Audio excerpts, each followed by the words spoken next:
তোমার কোনো শত্রু কি তোমার অগ্রগতিতে বাধা দিচ্ছে? কেউ কি তোমাকে মানসিকভাবে ভেঙে ফেলার চেষ্টা করছে? আর তুমি কি প্রতিবার তাদের কৌশলের শিকার হতে ক্লান্ত? অপেক্ষা করো, আজ নয়। কারণ ২৫০০ বছর আগে একজন মহান কৌশলবিদ ছিলেন, যিনি ব্যাখ্যা করেছিলেন যে সবচেয়ে বিপজ্জনক যুদ্ধ হল মনের সাথে লড়াই করা, তরবারি দিয়ে নয়।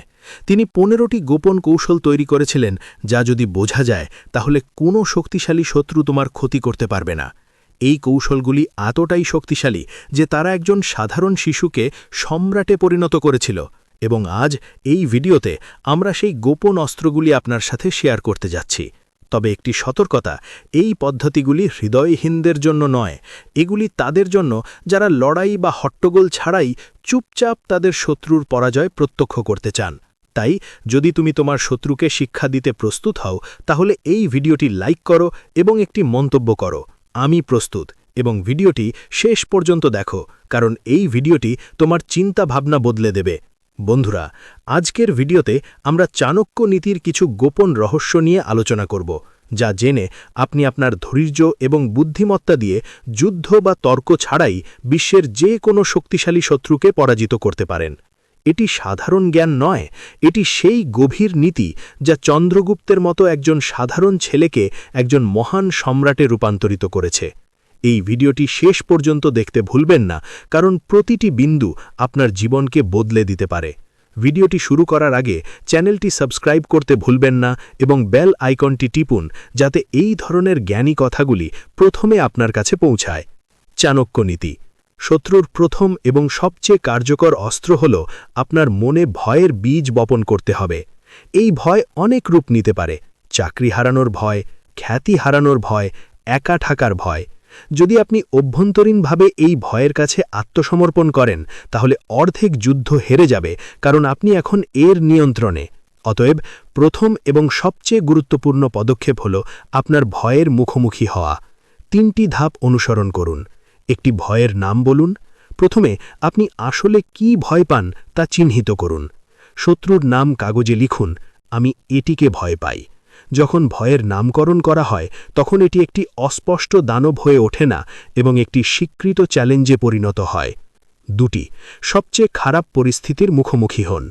নিজেকে জিজ্ঞাসা করুন, যদি আমার সবচেয়ে খারাপ ভয় সত্যি হয়, তবে কি হবে? আমি কি সেই পরিস্থিতিতে বেঁচে থাকতে পারব? আমি কি আবার উঠে দাঁড়াতে পারব? বেশিরভাগ ক্ষেত্রে আপনি দেখতে পাবেন যে আপনি সবচেয়ে খারাপটিও সহ্য করতে পারবেন। এই উপলব্ধি আপনাকে অদম্য সাহসে ভরিয়ে দেয়। দৃঢ় সংকল্পের দিকে ৩টি ধাপ। এখন দৃঢ় সংকল্প করুন যে প্রতিপক্ষ যতই শক্তিশালী হোক না কেন, আপনি আপনার নীতি, আপনার আত্মসম্মান এবং আপনার নির্বাচিত পথ থেকে ১ ইঞ্চিও নড়বেন না। একজন নির্ভীক ব্যক্তির চোখে সেই অনন্য উজ্জ্বলতা এবং তার কণ্ঠে দৃঢ়তা থাকে, যা শত্রুর সমস্ত সাহস ধ্বংস করে দেয়। তারা দেখতে পায় যে তুমি সাধারণ শিকার নও, তুমি তোমার ভয়ের মালিক, এবং যারা নিজেদের ওপর কর্তৃত্ব করে তাদের কেউ দাসত্ব করতে পারে না। শত্রুর সম্পূর্ণ প্রচেষ্টা প্রতিক্রিয়া উস্কে দেওয়ার ওপর কেন্দ্রীভূত। সে চায় তুমি রাগান্বিত, ভীত বা আতঙ্কিত হয়ে পড়ো, কিন্তু বুঝতে হবে যে তুমি প্রতিক্রিয়া জানালেই তুমি তার নিয়ন্ত্রণে চলে যাবে। এই প্রচেষ্টায় সফল হওয়ার সবচেয়ে সহজ উপায় হল প্রতিক্রিয়া দেখানো বন্ধ করা। কিন্তু প্রশ্ন হল, তুমি কিভাবে প্রতিক্রিয়া না দেখিয়ে থাকবে? এটি করার জন্য তোমাকে ৩ স্তরের ঢাল তৈরি করতে হবে। ১. শারীরিক ঢাল। গভীর শ্বাস নিন। তোমার মুখের প্রভাব নিয়ন্ত্রণ করুন। একটি সহজ, নিরপেক্ষ ভঙ্গি বজায় রাখুন। এটি তোমার ভিতরের ঝড়কে আরও বাড়তে বাধা দেবে। ২. মানসিক ঢাল। তোমার মনে এটি পুনরাবৃত্তি করো, এটি একটি উস্কানি, এটি বাস্তবতা নয়। শত্রুর কথাকে মুখের মূল্যে নেওয়ার ভুল করো না। ৩. একটি কৌশলগত ঢাল। প্রতিক্রিয়া না দেখানো বোকামি নয়, এটি একটি সুপরিকল্পিত পদক্ষেপ। নিজেকে জিজ্ঞাসা করুন, আমি যদি এখনই কথা না বলি, তাহলে এরপর কি হবে? সে কি আরও আগ্রাসী হয়ে উঠবে? তুমি যদি কথা না বলো, তাহলে কি হবে? সে কি আরও বেশি উত্তেজিত হয়ে উঠবে? যে মুহূর্তে তুমি শান্ত এবং অবিচল থাকবে, তার পুরো পরিকল্পনা ভেস্তে যাবে। সে তোমার প্রতিক্রিয়া আগে থেকেই অনুমান করে এবং তার পরবর্তী পদক্ষেপ নেয়। যখন সে কোনো প্রতিক্রিয়া পায় না, তখন তার পুরো কৌশল ভেঙে পড়ে। তোমার নীরব হাসি তার প্রতিটি পদক্ষেপকে ব্যর্থ করে দেয়, কারণ এটি তাকে বলে যে তার মুখের নাগাল তোমার কাছে নেই। ৩ নম্বর, বন্ধুরা, যখনই কোনো শক্তিশালী শত্রু তোমার মুখোমুখি হয়, তখন আমরা প্রথম যে ভুলটি করি তা হল তার বাহ্যিক প্রতিভা দেখে ভীত হওয়া। তার গাড়ি, তার অফিস, তার চাটুকাররা, এই সব কিছু দেখে আমাদের মনে হয় সে অজেয়। কিন্তু অপেক্ষা করুন, চাণক্য বলেছেন যে শত্রুর মন তার অস্ত্রাগারের চেয়েও বেশি বিপজ্জনক। অর্থ স্পষ্ট, তার আসল শক্তি তার অবস্থান, অর্থ বা প্রভাবের মধ্যে নয়। তার আসল শক্তি লুকিয়ে আছে তার মনের অন্ধকার গহ্বরে, তার মানসিকতার মধ্যেই লুকিয়ে আছে। এখন প্রশ্ন জাগে, এই মানসিকতা কিভাবে চিনবেন? কিভাবে বুঝবেন আপনার শত্রুর মন কিভাবে কাজ করে? এটি করার জন্য আপনাকে ৩টি ধাপে কাজ করতে হবে, একজন গোপন এজেন্টের মতো। প্রথম ধাপ হল গভীর পর্যবেক্ষণ। আপনাকে প্রতিক্রিয়া দেখানো বন্ধ করে কেবল পর্যবেক্ষণ করতে হবে। শত্রু কখন কি বলে, কি তার কণ্ঠস্বর ভারী করে তোলে, কখন সে অস্বস্তি বোধ করে, তার শরীরের ভাষা কি বলে, কারা তার বন্ধু, আর কাদের প্রতি সে ঈর্ষান্বিত। এই ছোট ছোট বিবরণগুলো একটি ডায়েরিতে লিখে রাখুন। এটি আপনার প্রথম বুদ্ধিমত্তার দলিল হয়ে উঠবে। দ্বিতীয় ধাপ হল অন্তর্নিহিত আবেগকে লক্ষ্য করা। প্রতিটি ব্যক্তির আচরণ কিছু অন্তর্নিহিত আবেগ দ্বারা পরিচালিত। আপনার শত্রুর কর্মকাণ্ডের মূলে কি রয়েছে তা আপনাকে খুঁজে বের করতে হবে। সে কি ভয় দ্বারা পরিচালিত, যেমন ক্ষতির ভয়, অপমানের ভয়, ক্ষমতা হারানোর ভয়? সে কি লোভ দ্বারা পরিচালিত, যেমন আরও অর্থ, প্রশংসা এবং নিয়ন্ত্রণ চাওয়া? নাকি সে গর্ব এবং অহংকার দ্বারা পরিচালিত, যেমন নিজেকে সেরা ভাবা, তার সম্মান সর্বোপরি? এই অন্তর্নিহিত আবেগই তার মেরুদণ্ড। এটি শনাক্ত করুন। তৃতীয় এবং সবচেয়ে গুরুত্বপূর্ণ পদক্ষেপ হল চাপের বিন্দুগুলি শনাক্ত করা। এখন সেই অন্তর্নিহিত আবেগের সাথে যুক্ত তার জীবনের চাপের বিন্দুগুলি খুঁজে বের করুন।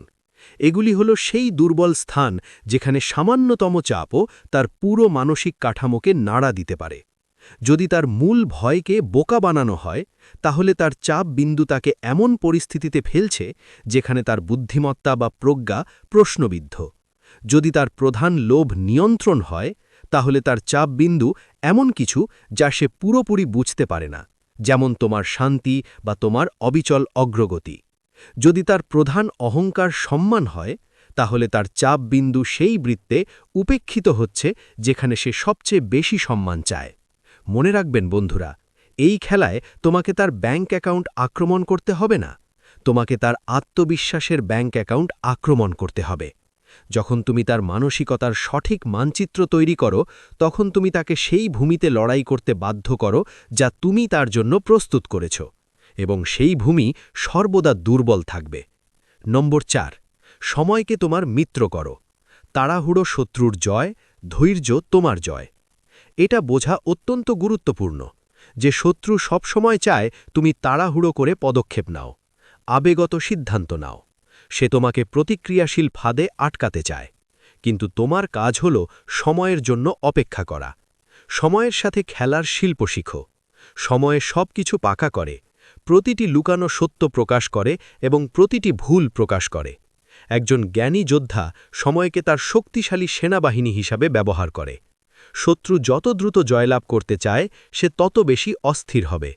অস্থিরতা তাড়াহুড়ো করে, আর তাড়াহুড়ো ভুলের দিকে নিয়ে যাবে। আপনাকে কেবল অপেক্ষা করতে হবে এবং এই ভুলগুলো ধরতে হবে। ৩টি জিনিসের জন্য আপনার সময় ব্যয় করুন। প্রথমত, নিজেকে শক্তিশালী করা। আপনার দক্ষতা, জ্ঞান এবং শারীরিক এবং মানসিক স্বাস্থ্য উন্নত করা। দ্বিতীয়ত, আপনার অবস্থানকে শক্তিশালী করা। আপনার সম্পদ তৈরি করুন। জড়ো হও, বিশ্বস্ত মিত্র তৈরি করো। ৩, সক্রিয়ভাবে অপেক্ষা করো, নিষ্ক্রিয়ভাবে নয়। অলসভাবে বসে থাকবে না, কিছু করার কথা ভাবো না, বরং শত্রুর প্রতিটি পদক্ষেপের উপর নজর রাখো, তোমার প্রস্তুতি নিখুঁত করো। সময় তোমার ঢাল এবং তোমার তরবারি উভয়ই। যারা এই ঢাল ব্যবহার করতে জানে তারা প্রতিটি আক্রমণকে প্রতিহত করতে পারে, আর যারা সঠিক সময়ে এই তরবারি ব্যবহার করতে জানে তারা সিদ্ধান্তমূলক আঘাত হানতে পারে। ৫ নম্বর, শত্রুর অহংকারকে তার বিরুদ্ধে ব্যবহার করো। প্রতিটি শক্তিশালী শত্রুর সবচেয়ে বড় দুর্বলতা হল তার অনিয়ন্ত্রিত অহংকার। তার শক্তিতে মাতাল হয়ে সে নিজেকে অজেয় মনে করে। এখান থেকেই তোমার কৌশল শুরু হয়। তোমার কৌশল হওয়া উচিত এই অহংকারকে একটি মারাত্মক অস্ত্রে পরিণত করা। একে অহংকারকে হত্যা করার জন্য অহংকারকে খাওয়াও নীতি বলা যেতে পারে। 2 ধাপে কাজ করো। প্রথমত, তার অহংকার লালন করো। তাকে অনুভব করতে দাও যে সে জিতছে। তার কথার বিরোধিতা কম করো।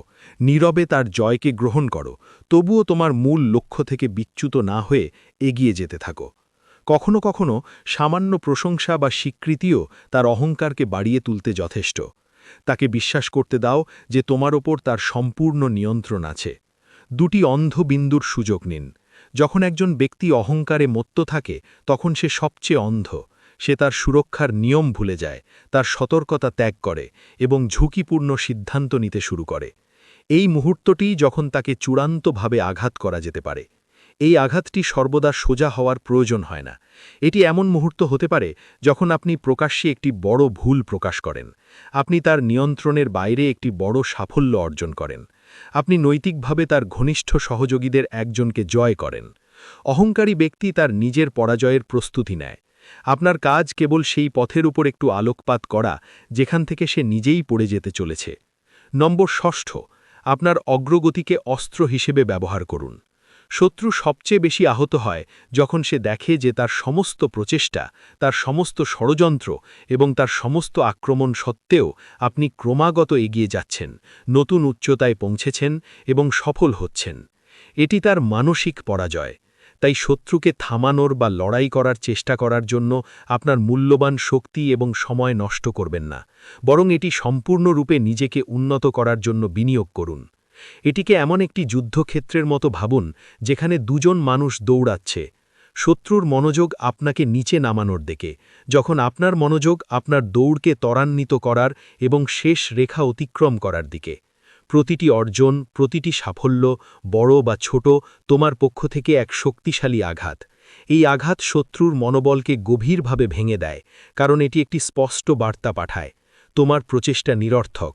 তুমি আমার জন্য কোনো বাধা নও, বরং আমি একটি চ্যালেঞ্জ যা অতিক্রম করছি। আমার পৃথিবী তোমার চেয়েও বড়। যখন তুমি তোমার অগ্রগতির উপর মনোযোগ দাও, তখন তুমি নিজের হাতে উদ্যোগ গ্রহণ করো। তুমি আর শত্রু যা চায় তা করছো না, শত্রুর সাথে লড়াই করছো না, বরং তুমি যা চাও তা করছো, সফল হচ্ছ। এটি ক্ষমতার চূড়ান্ত স্থানান্তর। শত্রু এখন তোমার কর্মের প্রতি প্রতিক্রিয়াশীল হয়ে ওঠে। চাণক্যনীতির 7 নম্বর হল শত্রুর শক্তিকে তার উপর ফিরিয়ে দেওয়া। শত্রুর রাগ, ঘৃণা, ঈর্ষা এবং ধূর্ততা এই সবই বিভিন্ন ধরনের শক্তি। একজন অদক্ষ যোদ্ধা এই শক্তির দ্বারা ক্লান্ত হয়ে পড়ে, কিন্তু একজন জ্ঞানী যোদ্ধা, একজন দক্ষ তাইচি মাস্টারের মতো এই শক্তিগুলিকে ধরে ফেলে, তাদের দিক পরিবর্তন করে এবং শত্রুর উপর ফিরিয়ে দেয়। এর অর্থ এই নয় যে আপনার তার মতো আচরণ করা উচিত, বরং এর অর্থ কৌশলগতভাবে তার বিরুদ্ধে তার নিজস্ব শক্তি ব্যবহার করা। কিভাবে? প্রথমে তাকে একটি দড়ি দাও এবং তাকে ফাঁদে ফেলতে দাও। উদাহরণস্বরূপ, যদি কোনো শত্রু মিথ্যা ছড়াচ্ছে, তাহলে অবিলম্বে থামার বা তার সাথে তর্ক করার পরিবর্তে তাকে আরও মিথ্যা ছড়াতে দাও। তার গল্পগুলিতে অসঙ্গতি তৈরি হোক। যখন মিথ্যার জাল যথেষ্ট বড় এবং জটিল হয়ে উঠবে, তখন সে নিজেই এতে জড়িয়ে পড়বে। তার নিজের বুননই তার ফাঁদে পরিণত হবে। দ্বিতীয়ত, তার ঈর্ষাকে তার বিরুদ্ধে ঘুরিয়ে দাও। যদি তোমার শত্রু তোমার সাফল্যে ঈর্ষান্বিত হয় এবং তোমাকে দুর্বল করার জন্য ঝুঁকিপূর্ণ পদক্ষেপ নেয়, তাহলে তাকে তা করতে দাও। তোমার অবস্থানকে শক্তিশালী করতে থাকো। তার ঈর্ষা তাকে এমন সিদ্ধান্ত নিতে বাধ্য করবে যা তার জন্য ক্ষতিকর হবে। সে নিজের আগুনে পুড়ে যাবে। 3. তার আক্রমণকে তার দুর্বলতায় পরিণত করো। যদি শত্রু প্রকাশ্যে তোমাকে আক্রমণ করে, তাহলে শান্ত থাকো। তার অতিরঞ্জিত বা মিথ্যা অভিযোগ সময়ের সাথে সাথে জনসাধারণের চোখে তার বিশ্বাসযোগ্যতা নষ্ট করবে। তার আক্রমণ নিজেই তার ভাবমূর্তি নষ্ট করবে। মূল কথা হল, তোমার শক্তি নষ্ট করো না।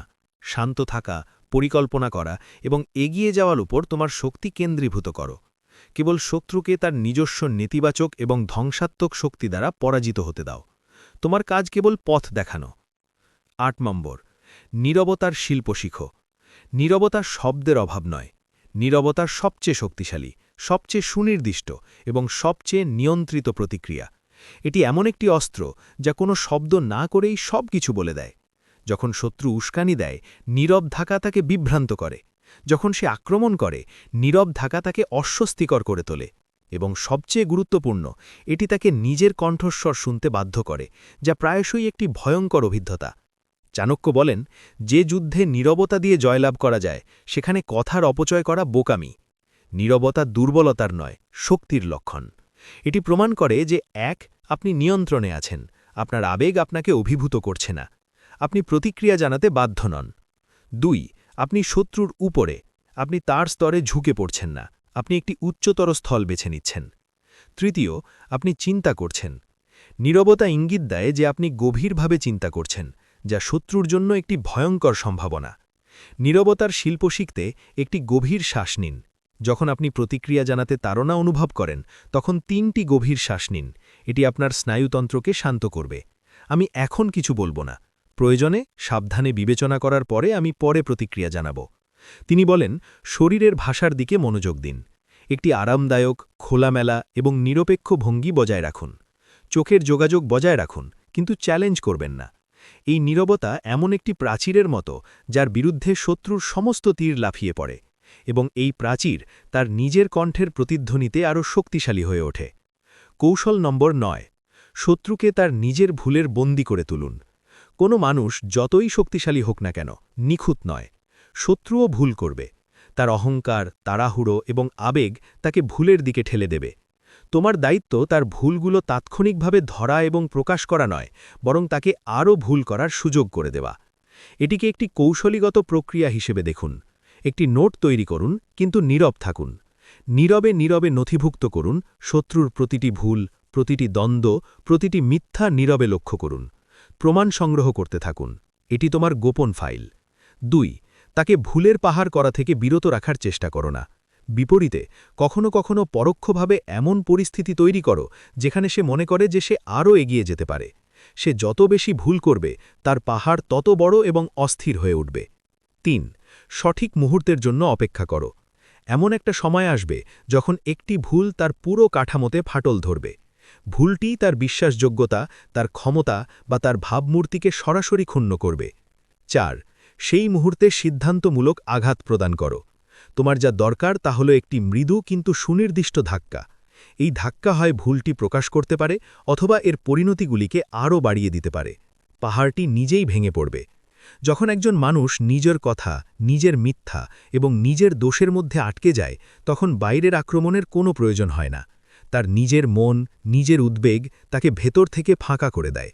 যখন মন ভেঙে পড়ে, তখন শরীর বা পরিস্থিতি যতই শক্তিশালী হোক না কেন, সে টিকতে পারে না।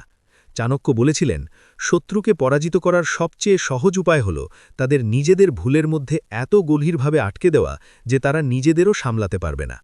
সংখ্যা 10 আপনার চরিত্রকে একটি দুর্ভেদ্য দুর্গে পরিণত করুন। শত্রু আপনার বাহ্যিক সম্পদ ধ্বংস করতে পারে, আপনার চাকরি, আপনার সম্পর্ক, আপনার সম্পত্তি, কিন্তু যদি তোমার চরিত্র শক্তিশালী, স্পষ্ট এবং নৈতিকভাবে উচ্চ হয়, তাহলে তা তোমাকে নাড়া দিতে পারবে না, তোমার আত্মসম্মান ভেঙে ফেলতে পারবে না। এই চরিত্র তোমার সবচেয়ে শক্তিশালী দুর্ভেদ্য দুর্গ। এই দুর্গ 3টি শক্তিশালী দেওয়াল দিয়ে তৈরি। 1 সততার দেওয়াল, তোমার কাজে এবং কথায় স্বচ্ছতা এবং সত্যবাদিতা। একটি মিথ্যা, একটি প্রতারণা এই দেওয়াল ভেঙে ফেলতে পারে। সততা তোমাকে নৈতিক উচ্চতা দেয়, যেখান থেকে শত্রুর আক্রমণ নিচ থেকে দৃশ্যমান হয়। 2 সত্যবাদিতার দেওয়াল, তোমার নীতির প্রতি অবিচল থাকা, মূল্য সত্ত্বেও সঠিক পথে চলা। এটি দেখায় যে তুমি ভয় বা লোভে বিচলিত হও না। এই দেওয়াল শত্রুর উস্কানি এবং প্রলোভনকে বাধা দেয়। 3 করুণা এবং ন্যায়ের দেওয়াল, এখানে করুণা মানে দুর্বলতা নয়, এর অর্থ অপ্রয়োজনীয় নিষ্ঠুরতা এড়ানো এবং ন্যায় বিচারের নীতি মেনে চলা। এটি আপনাকে জনসমর্থন অর্জন করে এবং শত্রুকে মন্দ হিসেবে চিত্রিত করে। এই ত্রিভুজাকার ঢাল স্বয়ংক্রিয়ভাবে শত্রুর প্রতিটি আক্রমণকে ব্যর্থ করে দেবে। জনগণের আস্থা, শ্রদ্ধা এবং সমর্থন তোমার উপর থাকবে, এবং এই জনসাধারণের আস্থা শত্রুর পরাজয়ের সবচেয়ে বড় কারণ হবে। মানুষ তার মিথ্যা বিশ্বাস করবে না, তার প্রলোভনে পা দিও না। সে নিজেকে এমন এক খালি ঘরে চিৎকার করতে দেখবে যেখানে শোনার কেউ থাকবে না। চরিত্রের এই যুদ্ধ বাইরে নয়, মানুষের হৃদয়ে জয়লাভ করে। 11 নম্বর, সঠিক সময়ে আঘাত করো। শত্রু যখন সবচেয়ে দুর্বল, সবচেয়ে অন্ধ এবং সবচেয়ে বেপরোয়া অবস্থায় থাকে, তখন আঘাত করতে শিখো।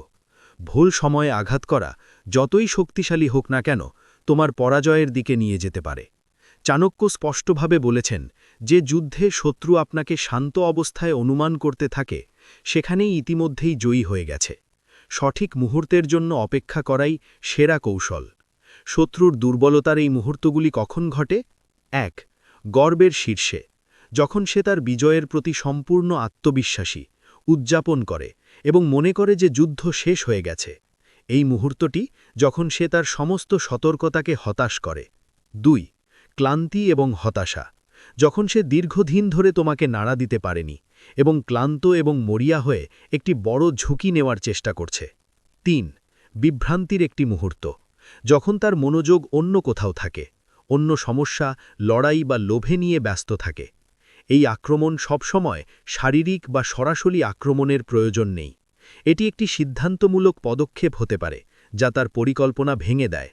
এটি অপরাধমূলক তথ্য প্রকাশ হতে পারে যা তার ভাবমূর্তিকে মূলে নাড়িয়ে দেয়। অথবা এটি এমন একটি পরিকল্পনা হতে পারে যা তার পায়ের তলার মাটি কাঁপিয়ে দেয়। একটি সুসময়োপযোগী আক্রমণ একটি আর্থ্রোপডের মতো, সংক্ষিপ্ত, তীক্ষ্ণ এবং একেবারে হৃদয়ে আঘাত করে। এর প্রভাব বিস্ফোরক এবং এটি এমন আঘাত যা যুদ্ধের মোড় ঘুরিয়ে দিতে পারে।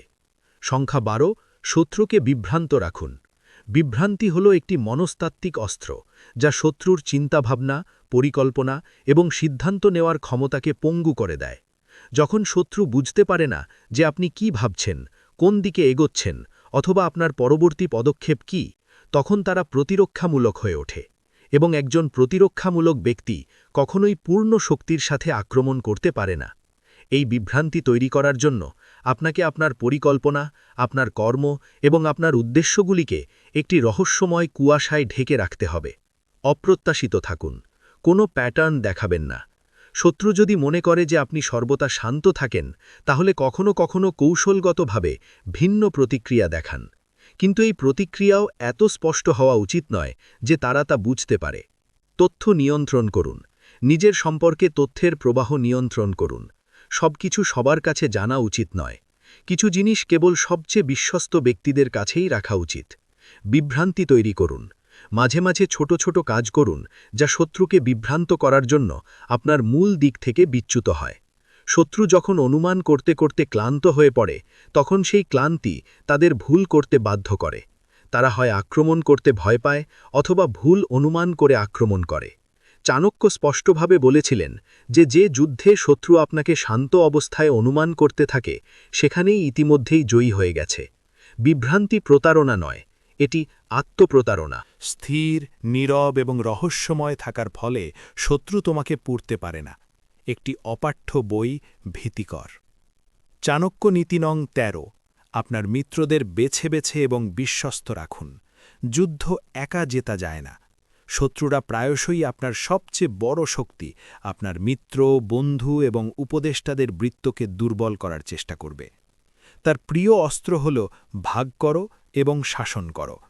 যদি তোমার দল ঐক্যবদ্ধ এবং ঐক্যবদ্ধ হয়, তাহলে এই অস্ত্র অকেজো। তাই তোমার মিত্রদের বিচক্ষণতার সাথে নির্বাচন করো। সাবধান থেকো, এরা কেবল তোমার প্রশংসা করে না, এরা এমন মানুষ যারা তোমার মূল্যবোধ বোঝে এবং ভাগ করে নেয়। তাদের নীতিবোধ তোমার সাথে মিলে যায়। 2. বিশ্বাসযোগ্য এবং গোপনীয়, তারা তোমার কথার বাইরে যায় না। 3. তোমার পছন্দ হোক বা না হোক, সত্য বলার সাহস রাখো। তারা তোমার সাথে একমত পোষণকারী পুরুষ নয়। এই মানুষদের বিশ্বাস করো, তাদের সম্মান করো এবং তাদের সাথে আনুগত্যের সাথে আচরণ করো।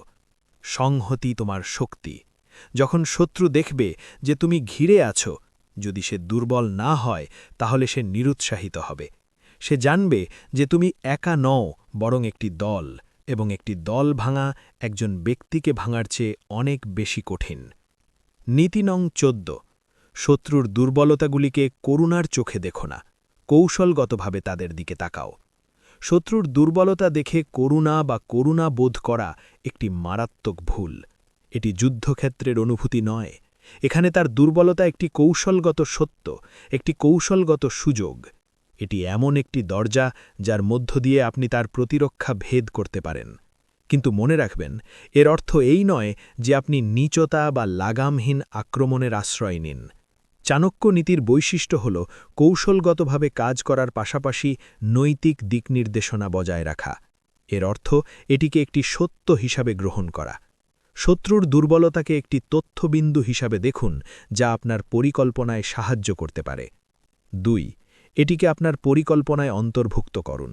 আপনার কৌশল প্রণয়নের সময় এই সত্যটি ব্যবহার করুন। উদাহরণস্বরূপ, যদি সে তাড়াহুড়ো করে তাহলে তাকে তাড়াহুড়ো করতে প্ররোচিত করুন। যদি সে অহংকারী হয় তাহলে তার অহংকারকে উৎসাহিত করুন। 3. নৈতিক সীমানা অতিক্রম করবেন না। তার দুর্বলতাকে কাজে লাগিয়ে তাকে শারীরিকভাবে ক্ষতি করো না, তার পরিবারকে লক্ষ্যবস্তু করো না, অথবা অনৈতিক কৌশল অবলম্বন করো না। তার দুর্বলতা তোমার শক্তি হয়ে উঠতে পারে যদি তুমি তা বিচক্ষণতা এবং সংযমের সাথে ব্যবহার করো। এটাই সেই সূক্ষ্ম রেখা যা একজন ধূর্ত কৌশলবিদকে একজন নির্মম আক্রমণকারী থেকে আলাদা করে। নীতি নং 15। চূড়ান্ত লক্ষ্য শত্রুর ধ্বংস নয়, বরং তার ক্ষমতার অবসান। তোমার লক্ষ্য শত্রুকে শারীরিকভাবে ধ্বংস করা উচিত নয়, এটি ঘৃণা দ্বারা পরিচালিত একটি আবেগত্ব লক্ষ্য যা তোমাকে পতন করতে পারে। চাণক্যের দর্শন আরও গভীর এবং কার্যকর। আসল লক্ষ্য হওয়া উচিত তার ক্ষতি করার ক্ষমতাকে নির্মূল করা, তার ক্ষমতার উৎসগুলিকে নিষ্কাশিত করা। এটি তখনই ঘটবে যখন প্রথমত তুমি তাকে ভয় করা বন্ধ করবে, মানুষ তাকে ভয় করা বন্ধ করবে। 2. তার প্রভাব এবং নাগাল শেষ হয়ে যাবে, মানুষ তার কথা শুনবে না, তারা তাকে সাহায্য করবে না। তৃতীয়ত, জনসাধারণের চেতনায় তার ভাবমূর্তি, তার বিশ্বাসযোগ্যতা ধ্বংস হয়ে যাবে। মানুষ তাকে তার আসল রূপে দুর্বল, মিথ্যাবাদী বা প্রতারক হিসাবে চিনতে শুরু করবে। যখন এটি ঘটবে তখন সে স্বয়ংক্রিয়ভাবে শক্তিহীন হয়ে যাবে। সে একটা ফাঁপা গাছের মতো দাঁড়িয়ে থাকবে, উঁচু কিন্তু ভেতরে পুঁচে গেছে। এক আঘাতেই সে ভেঙে পড়বে। এই লক্ষ্য অর্জনের অর্থ হল তুমি কেবল একটি যুদ্ধই জিতেছ না, বরং তোমার নীতিবোধকেও সমন্বিত রেখেছ। তুমি নিজেকে না হারিয়েই জিতেছ, অত্যাচারী না হয়েও বিজয়ী হয়েছ। আর এটাই চাণক্য নীতির সর্বোচ্চ এবং পরিণত নীতি, ধ্বংস নয়, বিজয়কে সম্পূর্ণ করা।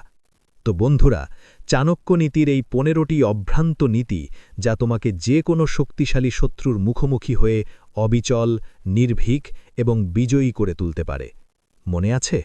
মনে রাখবেন, আসল যুদ্ধ কখনো তরোয়ারি দিয়ে লড়াই করা হয় না, আসল যুদ্ধ হয় মনের ভেতরে। যেদিন তুমি তোমার ভয়, রাগ, বাইরে দাঁড়িয়ে থাকা প্রতিটি শত্রু ধ্বংস হয়ে যাবে, শত্রু একটা মায়াই থেকে যাবে। এবার তোমার পালা। এই জ্ঞানকে শুধু একটি ভিডিওর মধ্যে সীমাবদ্ধ রাখো না, তোমার জীবনে এটি বাস্তবায়ন করো। প্রথমত, যদি তুমি এই জ্ঞানকে সামান্যতম কার্যকর মনে করো, তাহলে ভিডিওটিতে লাইক দাও। এই লাইক তোমার ধন্যবাদ এবং আমার উৎসাহ হবে। দ্বিতীয়ত, দয়া করে এই ভিডিওটি তোমার 3 বন্ধু বা পরিবারের সদস্যদের সাথে শেয়ার করো, যারা বর্তমানে কিছু অসুবিধা, কিছু চাপ অথবা কোনো শত্রুর সাথে লড়াই করছে। সম্ভবত এই ভিডিওটি তাদের জন্য একটি পথপ্রদর্শক হয়ে উঠবে। তৃতীয়ত এবং সবচেয়ে গুরুত্বপূর্ণ, দয়া করে নিচের মন্তব্যে আমাকে জানাও, এই 15টি পয়েন্টের মধ্যে কোনটি তোমার জন্য সবচেয়ে শক্তিশালী ছিল। নম্বর 1, নম্বর 8 নাকি অন্য কিছু? আর বলো, তুমি এই ভিডিওটি কোথা থেকে দেখছো? কোন শহর, কোন রাজ্য নাকি কোন দেশ থেকে? তোমার মন্তব্য আমার কাছে অনেক কিছু। আর হ্যাঁ, যদি তুমি জীবন বদলে দেওয়ার মতো জ্ঞান, প্রেরণা এবং চাণক্য নীতির গোপন রহস্যের সাথে সংযুক্ত থাকতে চাও, তাহলে চ্যানেলটি সাবস্ক্রাইব করতে ভুলো না এবং বেল আইকনটি টিপে দাও যাতে তুমি নতুন ভিডিও সবার আগে দেখতে পাও।